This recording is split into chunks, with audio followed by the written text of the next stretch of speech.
긍정에너지 앵주 프레임에 오신 것을 환영합니다.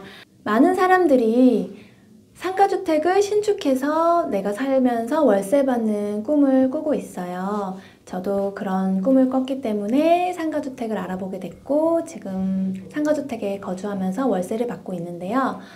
제가 처음에 저도 그런 꿈을 꾸고 임장을 다녔을 때 처음으로 갔던 곳이 신도시 택지지구 위주였어요. 거주 환경이나 또 건물 상태가 신축이어야 살기 편하기 때문에 신도시 위주로 계속 보러 다니다가 어느 순간 이건 좀 아닌 것 같다라는 생각을 하게 됐었거든요. 그 신도시 임장 이야기는 또 차후 다음 영상에서 이어나가 보도록 하고요. 저는 부동산을 볼 때 건물과 땅을 구분해서 보는 습관이 있어요. 결국 부동산은 땅이잖아요. 그래서 건물보다는 땅의 가치에 더 집중해야 된다고 생각하고 저 또한 건물보다는 땅에 더 집중해서 물건을 보는데요. 땅에 더 집중하다 보니까 결국 신도시를 포기하고 구도심의 구축 상가주택을 사서 리모델링해서 거주하게 됐어요.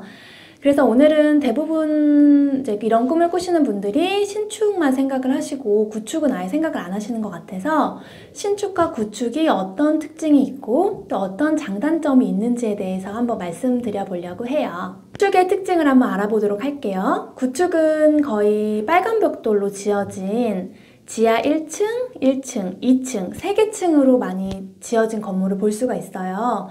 좀 이렇게 돌아다녀 보면 좀 오래된 그런 동네를 가보면 다 빨간 건물, 빨간 벽돌로 이루어진 이 3개층 다가구 주택을 많이 만날 수가 있는데요.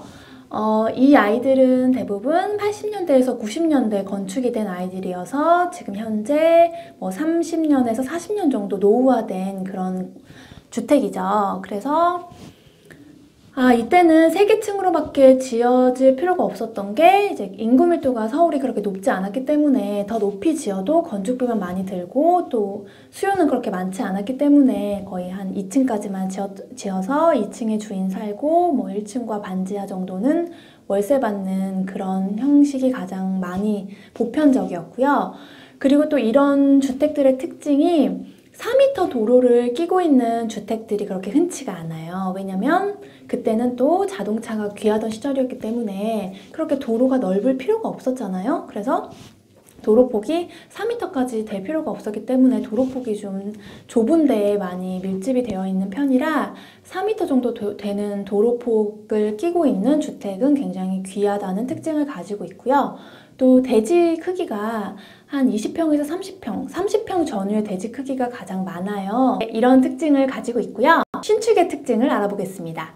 신축이라 함은 거의 지어진 지 10년 이내 정도 된 10년씩 이하의 차를 얘기하고요. 그때 이 신축들이 지어지기 시작한 2000년대부터는 이제 외벽 자재가 다양해졌기 때문에 페인트부터 벽돌 그리고 대리석 등등 다양한 외벽 자재로 마감되어 있는 특징을 가지고 있고요.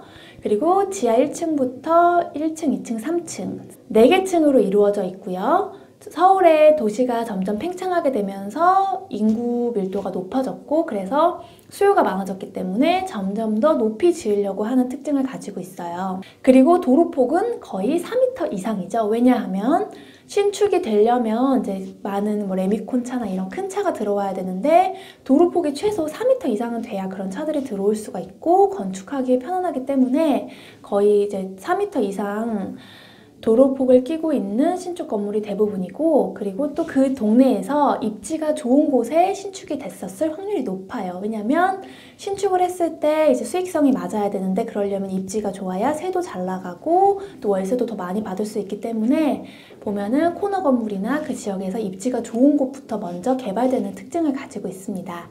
그리고 아까 이전에 구축은 거의 20-30평 전후라고 말씀드렸듯이 이제 40평은 되어야 신축을 했을 때 여러 가지 이리저리 구조를 만들기도 적당한 평수이기 때문에 40평 이후의 대지 크기인 경우가 대부분이에요.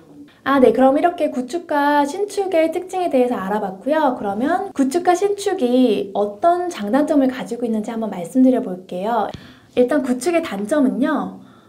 구축은 아까 대부분의 특징이 3개 층으로 이루어진 다가구 주택이 대부분이에요. 그래서 아무래도 연면적에서 좀 아쉬운 부분이 많고 증축을 하려고 해도 연화조로 이루어진 건물은 벽돌을 그냥 쌓는 방식으로 됐기 때문에 증축을 할 때 이제 구조 보강을 해야 되는 어려움이 있어서 오히려 신축보다 더 돈이 많이 들어가는, 건축비가 많이 들어가는 경우가 많아요. 그래서 이제 아무래도 연면적 측면에서 좀 불리한 부분이 많고, 구축주택은 이제 대출 규제가 되면서 현재 거의 대출을 이용할 수가 없는 상황이 돼버렸습니다. LTV가 많이 축소가 되면서 한도가 나오질 않아서 대출을 거의 활용을 못하는 상황이기 때문에 이제 구축은 현재로서 가장 단점이 레버리지를 이용하지 못한다는 점인 것 같고요. 하지만 구축의 장점은 방금 제가 말씀드렸던 3개층만 지어진 구축보다 또 가끔 연면적이 굉장히 현재 건축법으로는 가능하기가 힘든 옛날의 건축법이 적용된 그런 건물들이 있어요. 물론 많지는 않죠. 그래서 그게 이제 어려운 거지만 이런 연면적이 옛날 법에 적용받은 연면적으로 지어진 건물을 리모델링 할 경우에는 그 건물의 가치가 굉장히 올라가거든요. 현재 건축법으로는 나올 수가 없는 연면적이기 때문에 그 연면적을 잘 활용해서 리모델링을 해서 가치를 업시킨다면 지금 굉장히 기회가 될 수 있는 부분이라고 생각하고요. 신축의 단점은 현재 계속 건축법이 강화가 되고 있어요. 올해는 주차장법이 또 문콕방지법이라고 해서 강화될 예정이라서 그게 신축했을 경우에 이제 땅값에 건축비를 더해서 그게 수지 타산이 맞아야 가능한 사업인데 이 주차장법 때문에 이제 그 수지 타산이 맞지 않을 확률이 높아져서 그게 가장 큰 단점으로 현재는 보여지고, 구축주택은 주택으로 들어가기 때문에 레버리지 활용이 안 된다고 말씀드렸잖아요. 하지만 신축은 이제 그 신축을 할 때 건물을 다 철거를 하고 나대지 상태에서 건물을 올리는 거기 때문에 건축하는 과정에서 토지담보대출을 활용할 수가 있습니다. 그래서 투자금이 좀 부족하신 분들은 이런 레버리지를 이용할 수 있기 때문에 이제 신축도 이 부분은 기회가 될 수 있을 거라고 생각합니다. 그래서 오늘은 구축과 신축의 특징에 대해서 알아봤고요. 그리고 장단점에 대해서 이야기해 봤는데요. 구축은 이제 연면적이 옛날 법을 적용받아서 현재 나올 수 없는 연면적일 경우에 그걸 가치를 업시킬 때 큰 기회가 될 수 있다는 점, 그리고 신축은 대출 활용이 아직까지는 가능하다는 점. 그럼 다음 시간에는 더 재미있는 이야기로 돌아오겠습니다. 감사합니다.